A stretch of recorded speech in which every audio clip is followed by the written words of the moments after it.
Nangunay mismo si Cotabato Province Governor Lala Talinio Mendoza sa distribution sa eyeglasses para sa gobernador. Dako ang iyang pagrespeto sa mga senior citizen nga mao'y pundasyon sa usa ka komunidad ug angayan lang hatagan sila og gasa.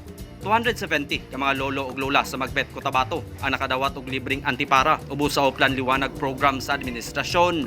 Sumala ni Gobernador Lala Talinio Mendoza, gitubag lang niya ang mga panginahanglanon sa mga senior citizen aron maabagan ang ilang pananaw. Gihimo ang distribution kagahapon, Mayo 17. Ipasaligsab sa gobernador nga magpabilin ang iyang suporta sa programa alang sa katawhan sa Magpet, hilabi na sa mga senior citizen. Nagmugna ang programa kaabag ang LGU Magpet sa pagpanguna ni Mayor J. Lawrence Gonzaga ug dako usab ang pagpasalamat sa mga senior citizen sa ilang nadawat.